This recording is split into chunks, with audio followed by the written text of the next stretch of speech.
Hello friends, मैं नीता भास्कर आप सभी लोगों का अपने यूट्यूब चैनल पर स्वागत करती हूं। और पॉलिटिकल साइंस में हम 20 क्वेश्चन कंप्लीट करेंगे और आशा करती हूं आपको क्वेश्चन पसंद आएंगे, वीडियो पसंद आएगी। और पसंद आए तो लाइक शेयर कमेंट करिएगा। अगर आप चैनल पे नए हो तो सब्सक्राइब करना बिल्कुल मत भूलिएगा। सब्सक्राइब कर लें, बेल आइकन जरूर प्रेस कर लें, जिससे नई वीडियो की नोटिफिकेशन आपको मिलती रहती है। इंपॉर्टेंट क्वेश्चन चलिए शुरू करते हैं और फर्स्ट क्वेश्चन पे चलते हैं। और फर्स्ट क्वेश्चन है, मानवाधिकारों की प्रगति पर हेराल्ड लास्की के विचार को निम्नलिखित में से किसके द्वारा दर्शाया जा सकता है। फर्स्ट पॉइंट है वे सामाजिक हैं। सेकंड पॉइंट है अधिकार कभी पूर्ण नहीं होते। थर्ड पॉइंट है वे प्रकृति में गतिशील हैं। और फोर्थ पॉइंट है वे कर्तव्यों के साथ जाते हैं। राइट जो ऑप्शन हो जाएगा वो हो जाएगा ऑप्शन सी, यानी सभी कुछ इसमें सही है। ठीक है, तो राइट ऑप्शन हो जाएगा सी। देखिए लास्ट की जो कि 1893 से, ठीक है, 1893 से 1950, ठीक है, 1950 20वीं शताब्दी का प्रमुख राजनीति जो है विचारक था, और जिसने अपनी चिंतन यात्रा एक बहुलवादी विचारक के रूप में, किस विचारक के रूप में, बहुलवादी विचारक के रूप में प्रारंभ किया था। और समापन एक लोकतांत्रिक सामाजिकवाद, ठीक है, समापन लेकिन कैसे किया, एक लोकतांत्रिक, ठीक है, सामाजिक समाजवादी के रूप में करता है। और लास्की ने अपनी चिंतन यात्रा में व्यक्ति की स्वतंत्रता को सदैव प्रमुखता दी, यानी व्यक्ति को प्रमुखता दी, व्यक्ति की स्वतंत्रता को प्रमुखता दी। और मानवाधिकार का आशय ऐसे अधिकारों से होता है जो व्यक्ति के सर्वांगीण चहुमुखी विकास, उसका सर्वांगीण विकास, ठीक है, तो सर्वांगीण विकास हेतु अनिवार्य होते हैं। और ये अधिकार व्यक्ति को प्रकृति द्वारा प्रदान किए जाते हैं और इन्हें राज्य द्वारा छीना नहीं जा सकता। और यह अधिकार अत्यधिक व्यापक होते हैं। तो right option option C. Next है लॉन्ग वॉक टू फ्रीडम, ठीक है, लॉन्ग वॉक टू फ्रीडम निम्नलिखित में से किस व्यक्ति की आत्मकथा है। महात्मा गांधी, ठीक है, Mahatma Gandhi, Martin Luther King Junior, Nelson Mandela, या अब्राहम लिंकन, ठीक है। और राइट ऑप्शन हो जाएगा ऑप्शन इसका सी, नेल्सन मंडेला, ठीक है, ऑप्शन सी राइट हो जाएगा, नेल्सन मंडेला। ठीक है, देखिए लॉन्ग वॉक टू फ्रीडम, ठीक है, दक्षिण अफ्रीका के पूर्व राष्ट्रपति, ठीक है, नेल्सन मंडेला 1918 से 2013 तक रहे, 2013 तक रहे, ठीक है। तो इनकी क्या है, ये आत्मकथा है, किसकी, नेल्सन मंडेला की। और ये दक्षिण अफ्रीका के प्रथम अश्वेत राष्ट्रपति थे, ठीक है, अश्वेत राष्ट्रपति थे। और इन्हें 1990 में, ठीक है, 1990 में भारत रत्न का पुरस्कार मिला, ठीक है, भारत रत्न सर्वोच्च सम्मान जो हमारे देश का है वो दिया गया। और 1992 में निशाने पाकिस्तान, और 1993 में नोबेल शांति पुरस्कार से सम्मानित किया गया था। 1993 में इन्हें नोबेल शांति पुरस्कार भी मिला है, ठीक है, नेल्सन मंडेला। तो इनकी आत्मकथा है लॉन्ग वॉक टू फ्रीडम, ठीक है। और जो है ये सी ऑप्शन राइट हो जाएगा, ठीक है, ठीक है। नेक्स्ट क्वेश्चन, थर्ड क्वेश्चन है, सकारात्मक कार्रवाई की पृष्ठभूमि में मूल विचार है कानून द्वारा औपचारिक समानता स्थापित कर देना पर्याप्त नहीं है, राज्य सर्वशक्तिमान है, सी है औपचारिक समानता की स्थापना हेतु कानून पर्याप्त है, और डी है यह संविधान में लिखित है। और राइट ऑप्शन हो जाएगा ऑप्शन ए, कानून द्वारा औपचारिक समानता स्थापित कर देना पर्याप्त नहीं है, ठीक है। देखिए सामाजिक संदर्भों में समानता का अर्थ किसी समाज की उस स्थिति से है जिसमें उस समाज के सभी लोग, ठीक है, सभी लोग समान, ठीक है, समान यानी अलग अलग नहीं, अधिकार या प्रतिष्ठा रखते हैं। ठीक है। अतः सकारात्मक कार्रवाई की पृष्ठभूमि में मूल यह है कि कानून द्वारा सिर्फ औपचारिक समानता स्थापित कर देना पर्याप्त नहीं है। तो राइट ऑप्शन ऑप्शन ए हो जाएगा। नेक्स्ट है, निम्नांकित में से कौन यह विचार अभिव्यक्त करता है कि व्यक्तिगत अधिकार व्यक्तियों के पास राजनीतिक स्वरूप है। ठीक है, राजनीतिक तुरुप है। ठीक है, तुरुप होगा ऐसे, तुरुप। ठीक है, देखिए Michael Sandel, Will Kymlicka, Thomas Pogge, Ronald Dworkin. और राइट ऑप्शन हो जाएगा ऑप्शन डी, रोनाल्ड डॉर्किन। तो देखिए रोनाल्ड डॉर्किन क्या, अमेरिकी न्यायविद, अमेरिकी न्यायविद, दार्शनिक, विधिवेत्ता थे। ठीक है, फिलासफर थे और विधिवेत्ता। कानून का उनका सिद्धांत, जैसा कि लॉज एम्पायर नामक उनकी पुस्तक, कौन सी पुस्तक थी, लॉज एम्पायर। ठीक है, लॉज एम्पायर नामक उनकी पुस्तक में प्रस्तुत किया गया है, जिसमें न्यायाधीश लगातार नैतिक सिद्धांतों, विशेष रूप से न्याय और निष्पक्षता के संदर्भ में कानून की व्याख्या करते हैं। और ड्वार्किन ने संयुक्त राज्य अमेरिका के संविधान के नैतिक पढ़ने और कानून की नैतिकता के लिए व्याख्यावादी दृष्टिकोण की वकालत की। राइट ऑप्शन डी हो जाएगा।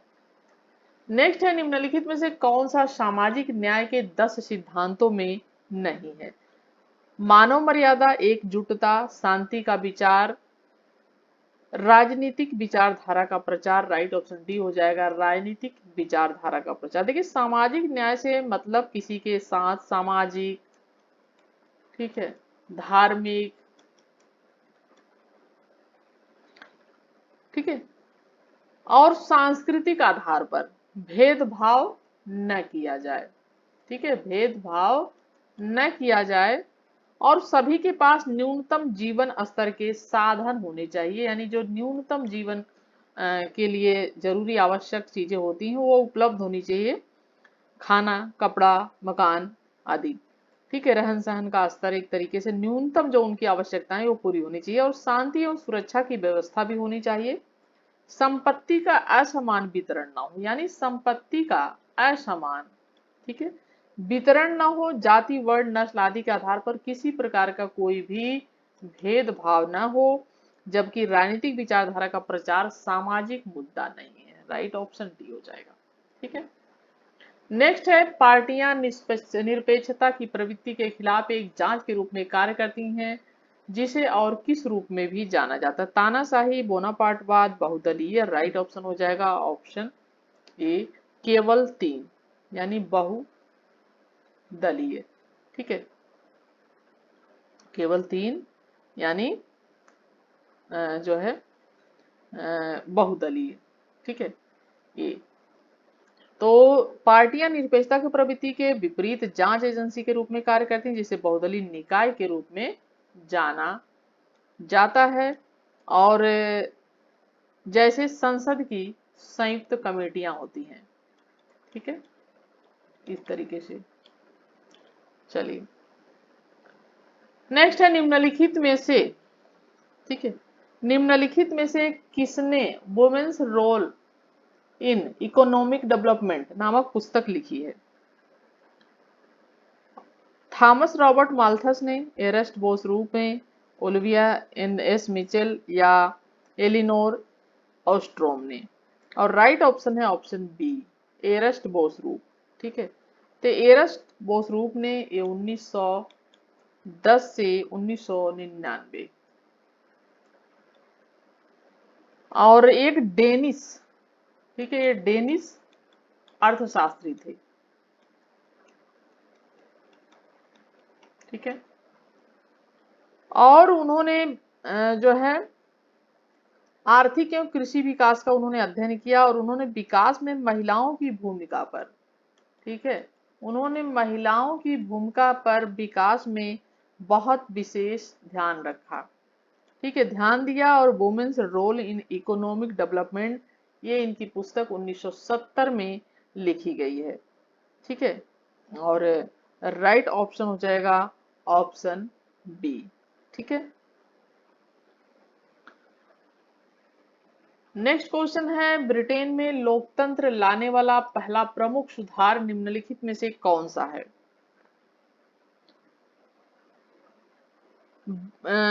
सुधार अधिनियम 1822, सुधार अधिनियम 1832, सुधार अधिनियम 1852 या सुधार अधिनियम 1842, ये है 8 क्वेश्चन। ठीक है, और राइट जो ऑप्शन हो जाएगा ऑप्शन बी हो जाएगा, सुधार अधिनियम 1832, जो कि 1832 के सुधार किंगडम की संसद का एक अधिनियम था और जिसने इंग्लैंड और वेल्स की चुनाव प्रणाली में व्यापक परिवर्तन किए। ठीक है, और 1832 में कॉमन सभा, ठीक है, कॉमन सभा ने इसका विरोध किया और सुधारवादियों द्वारा अपने आंदोलन में दृढ़ देखकर राजा विलियम चतुर्थ ने, ठीक है, कौन था राजा? William fourth.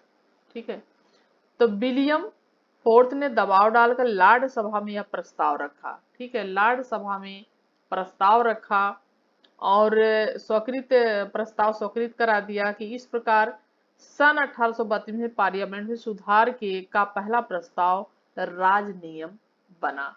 ठीक है, तो राइट ऑप्शन हो जाएगा सुधार अधिनियम 1832। ठीक, नेक्स्ट है, निम्नलिखित में से किस सिद्धांत को पूंजीवाद के क्षमा प्रार्थी दृष्टिकोण को व्यवहारिक दृष्टिकोण में बदलने का श्रेय दिया जाता है? मूल्य का श्रम सिद्धांत, बी ऑप्शन है तुलनात्मक लागत लाभ सिद्धांत, और सी है रोजगार ब्याज और धन का सामान्य सिद्धांत, डी है प्रतिस्पर्धी बाजार लाभ सिद्धांत। राइट ऑप्शन सी हो जाएगा रोजगार ब्याज और धन का सामान्य सिद्धांत। ठीक है, तो रोजगार ब्याज और धन का सामान्य सिद्धांत के द्वारा पूंजीवाद के क्षमा प्रार्थी दृष्टिकोण को व्यवहारिक दृष्टिकोण बदलने का श्रेय दिया जाता है। 10th क्वेश्चन है, निम्नलिखित में से किसने कहा जीवन समय में शरीर की निरंतरता और स्वतंत्रता शरीर की निर्बाध गति दो सर्वोच्च नैतिक मूल्य बन गए? जहान बेलगू, Upendra Baxi, Robert Benewick, Bhikhu Parekh. Right option हो जाएगा ऑप्शन डी, भीखू पारिक। 1935 में जन्मे, ये इनका जन्म हुआ था 1935 में भीखू पारिक का, और इस समय ब्रिटेन में हाउस ऑफ लॉर्ड के सदस्य थे ये, और इनका जुड़ाव लेबर पार्टी से था। ठीक है, और भारत सरकार द्वारा 2007 ने इन्हें शिक्षा एवं साहित्य के क्षेत्र में पद्म भूषण से सम्मानित किया था। किससे? पद्म भूषण से सम्मानित किया, और मार्क्सवाद पर इन्होंने अपने विचार दिए हैं और महात्मा गांधी से संबंधित इन्होंने अपने ग्रंथों की रचना की है। ठीक है, और भीखू पारिक के अनुसार जीवन समय में शरीर की निरंतरता और स्वतंत्रता शरीर की निर्बाध के दो सर्वोच्च नैतिक मूल्य बन गए। 11 क्वेश्चन है, सामाजिक आंदोलन के मार्क्सवादी दृष्टिकोण के संबंध में निम्नलिखित में से कौन सा सही है? ए ऑप्शन है पूर्वाग्रह सामाजिक आंदोलनों का केंद्रीय मूल है, बी है सामाजिक आंदोलनों स्वतंत्रता सामाजिक आंदोलनों का केंद्रीय मूल है, सी है संघर्ष सामाजिक आंदोलन का केंद्रीय मूल है, और डी है प्रेम सामाजिक आंदोलनों का केंद्रीय मूल्य है। राइट ऑप्शन जो हो जाएगा ऑप्शन सी हो जाएगा, संघर्ष सामाजिक आंदोलनों का केंद्रीय मूल है। देखिए, मार्क्सवाद वर्ग संघर्ष को सामाजिक परिवर्तन का केंद्रीय बिंदु मानता है। ठीक है, और मार्क्सवाद के अनुसार समाज में प्रत्येक नई व्यवस्था का जन्म पुरानी सामाजिक व्यवस्था में अंतःक्रिया तथा संघर्ष के बाद होता है, और इस प्रकार प्रत्येक सामाजिक भौतिक संघर्ष से नई व्यवस्था का जन्म होता है और अंत में साम्यवाद की अवस्था आती है। ठीक है, तो right option option C. Next है, निम्नलिखित में से कौन सा आंदोलन पर्यावरण से संबंधित नहीं है? अप्पिको मूवमेंट, उन्मूलन वाड़ी आंदोलन, चिपको आंदोलन, नर्मदा बचाओ आंदोलन। ठीक है, राइट ऑप्शन हो जाएगा ऑप्शन बी, उन्मूलन वाड़ी आंदोलन। ठीक है, देखिए अप्पिको मूवमेंट, चिपको आंदोलन तथा नर्मदा बचाओ आंदोलन का संबंध किससे है? पर्यावरण से है, इन्वायरमेंट से है। ठीक है, तो ये उन्मूलनवादी आंदोलन है, ये संबंधित नहीं पर्यावरण से, और जबकि उन्मूलनवादी जो आंदोलन है, ठीक है, उन्मूलनवादी जो आंदोलन है ये, ठीक है, ये वादी होगा यहाँ पे, तो उन्मूलनवादी जो आंदोलन है वो उसका संबंध किसी भी क्षेत्र में व्याप्त अव्यवस्था से को पूर्ण रूप से परिवर्तित कर और उसके स्थान पर नई व्यवस्था कायम करना है। ठीक है, नया सिस्टम। और जैसे टीबी उन्मूलन कार्यक्रम हो गया, टीबी, ठीक है, उन्मूलन, और यूरोपीय धर्म सुधार उन्मूलन, पोलियो उन्मूलन आदि। ठीक है, ये सब चीजें आती हैं उन्मूलनवादी आंदोलन में। तो राइट ऑप्शन ऑप्शन बी हो जाएगा। 13 क्वेश्चन है, सामाजिक आंदोलन के संबंध में निम्नलिखित में से कौन सी परिभाषा सही है। फर्स्ट पॉइंट है, किसी भी दिशा में और किसी भी तरह से परिवर्तन को बढ़ावा देने के लिए एक विमर्शित सामूहिक प्रयास जहां हिंसा, अवैधता, क्रांति या यूरोपियन समुदाय में वापसी का विकल्प भी नहीं छोड़ा जाता। और सेकेंड ऑप्शन है, सामाजिक आंदोलन को जीवन की एक नई व्यवस्था स्थापित करने के लिए सामूहिक उद्भव के रूप में देखा जा सकता है। और थर्ड है, सामाजिक आंदोलन बहिष्कृत समूह की ओर से समाज की संरचना में परिवर्तनों को बढ़ावा देने या विरोध करने के लिए संगठित प्रयास है जिसमें राजनीतिक भागीदारी, गैर संस्थागत रूपों का सहारा शामिल है। राइट ऑप्शन जो हो जाएगा ऑप्शन ए हो जाएगा, फर्स्ट सेकंड और थर्ड। ठीक है, इसमें फर्स्ट सेकंड ही सिर्फ है और ये थर्ड भी होगा इसमें शामिल। ठीक है, फर्स्ट सेकंड और थर्ड तीनों होंगे, तो फर्स्ट सेकंड और थर्ड। तो सामाजिक आंदोलन के संबंध में तीनों परिभाषाएं जो है वो सभी सही हैं। ठीक है, तो तीनों इसमें शामिल होगा, ए, बी और सी, यानी फर्स्ट सेकंड और थर्ड। ठीक है, छूट गया है थर्ड थर्ड वाला टाइप करना। चलिए नेक्स्ट है, राजेंद्र सिंह द्वारा संसाधन जुटाने के सिद्धांत के संबंध में निम्नलिखित में से कौन सी जो है धारणा सही है। ठीक है, धारणा है, यहाँ पे कुछ कुछ पॉइंट छूट जाते हैं।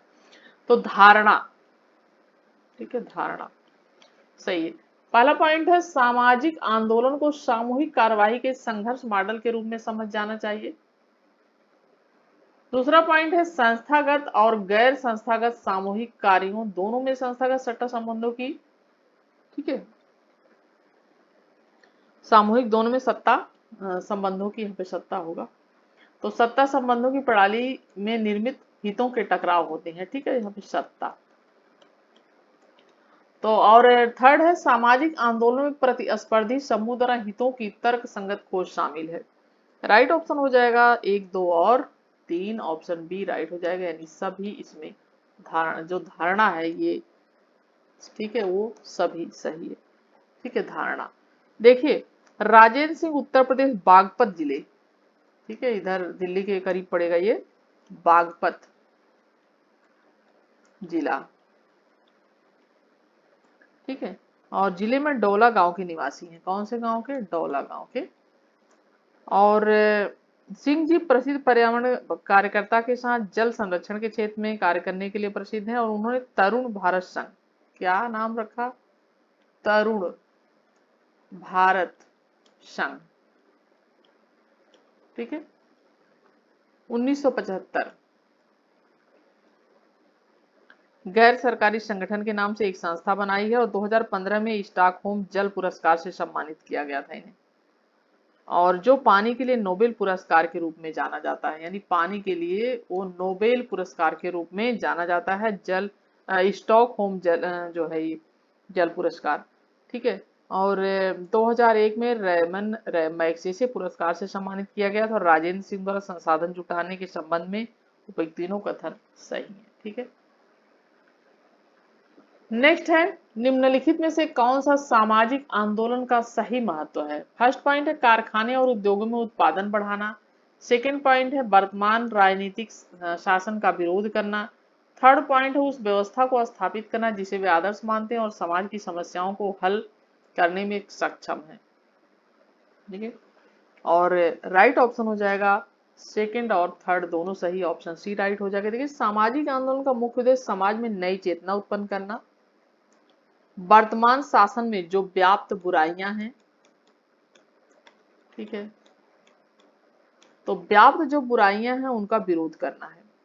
सामाजिक आंदोलन के माध्यम से मानव सभ्यता के आदर्श, ठीक है,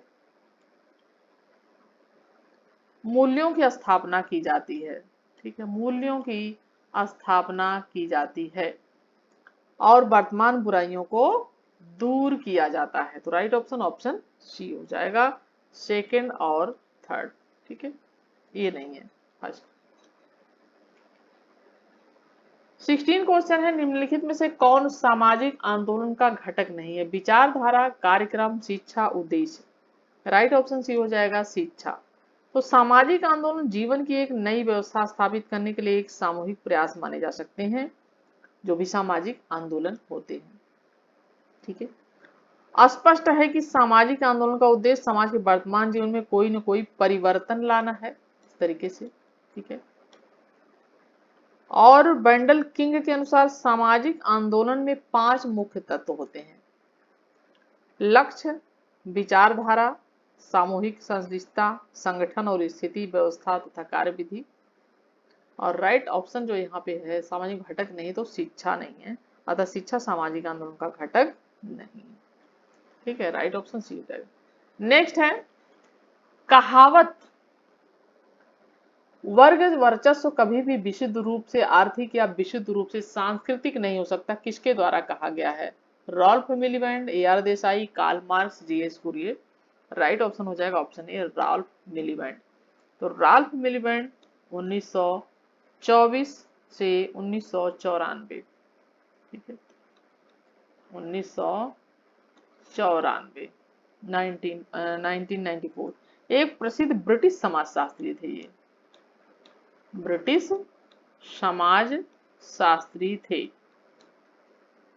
और समाज के परिदृश्य के विषय में उनके द्वारा कथन कहा गया कि वर्ग वर्चस्व कभी विशुद्ध रूप से आर्थिक या विशुद्ध रूप से सांस्कृतिक नहीं हो सकता है। और संसदीय समाजवाद 1964, पूंजीवाद समाज में राज, मार्क्सवाद और राजनीति आदि मिलीबैंड की महत्वपूर्ण पुस्तकें हैं। 18 क्वेश्चन है, 2 कथन दिए गए, कथन ए और आर। तो कथन पढ़ते हैं। कथन है कैरेट और स्टिक नीति एक दोहरी नीति है जिसका उद्देश्य विपक्ष में उदारवादी और चरमपंथी तत्वों के बीच एक कील चलाना है। ठीक है, कारण है सरकार नरमपंथियों को पुरस्कार और रियायतें दे सकती है, लेकिन साथ ही वह चरमपंथियों के खिलाफ अपने सैन्य अभियान को जारी रख सकती है। तो इसमें राइट ऑप्शन हो जाएगा, दोनों सही तो है लेकिन इसकी व्याख्या जो है वो, इसकी व्याख्या भी इसकी सही है। ठीक है, यानी इसकी व्याख्या भी सही है, ये और आर दोनों सत्य हैं और इनकी व्याख्या भी सही है। तो राइट ऑप्शन ऑप्शन बी हो जाएगा। ठीक है, नेक्स्ट है, और कैरेट एंड स्टिक पॉलिसी जो थी गाजर और छड़ी नीति। ठीक है, उसे हिंदी में एक तरीके से गाजर और छड़ी नीति की ओर संकेत करते हैं, और जिसके माध्यम से अच्छा कार्य करने वालों को पुरस्कृत किया जाता है और गलत कार्य करने वालों को दंडित किया जाता है। ठीक है, चलिए 19 है, निम्नलिखित में से कौन एक विज्ञान के रूप में राजनीतिक सिद्धांत का प्रस्तावक नहीं है? Leo Strauss, George Catlin, David Easton, Robert Dahl. Right option हो जाएगा लियो स्ट्रॉस। तो कैटलिन, ईस्टन, डहल आदि विद्वान राजनीतिक व्यवहारवाद के प्रस्तावक हैं। ठीक है, और इन विद्वानों ने राजनीति विज्ञान को शुद्ध प्राकृतिक विज्ञान के समतुल्य बनाने का प्रयास किया, और लियो स्ट्रॉस का इसमें कोई खास योगदान। लियो स्ट्रॉस राजनीति को विज्ञान की जगह दर्शन का अंग मानते हैं। ये राजनीति को विज्ञान की जगह ये किसका अंग मानते हैं? दर्शन का अंग मानते हैं। तो राइट ऑप्शन हो जाएगा ये लियो स्ट्रॉस। 20 और लास्ट क्वेश्चन है, शास्त्रीय सिद्धांत राजनीतिक सिद्धांत निम्नलिखित में से किससे मिलकर बनता है? फर्स्ट पॉइंट है, शास्त्रीय राजनीतिक सिद्धांत का उद्देश्य लोगों से संबंधित मामलों के बारे में विश्वसनीय ज्ञान प्राप्त करना, विश्वास के लिए एक तर्कसंगत आधार स्थापित करने के लिए एक दार्शनिक खोज करना, और कार्रवाई के लिए एक तर्क संगत आधार स्थापित करने के लिए राजनीतिक रूप से प्रेरित प्रयास करना है। दूसरा पॉइंट है, इसने जनता के साथ राजनीतिक पहचान करने की मांग की। आम ग्रीक, पोलिस, रोमन रेस पब्लिका और मध्ययुगीन युग में कॉमनवेल्थ का उपयोग सभी ने भागीदारी के रूप में लोगों के बीच आम बात को साझा करने का संकेत किया। और थर्ड है, स्वयं को राजनीतिक संपूर्णता से जोड़ते हुए शास्त्रीय राजनीतिक सिद्धांत ने व्यवस्था, संतुलन, स्थिरता और सद्भाव पर जोर दिया। देखिए इसमें तीनों चीजें सही हैं। ठीक है, सी ऑप्शन राइट हो जाएगा। 1, 2, 3, इसमें तीनों ही सही, और शास्त्रीय राजनीतिक सिद्धांत के संबंध में तीनों ये बातें सही हैं। और काफी लंबा क्वेश्चन है, और ये क्वेश्चन आया हुआ है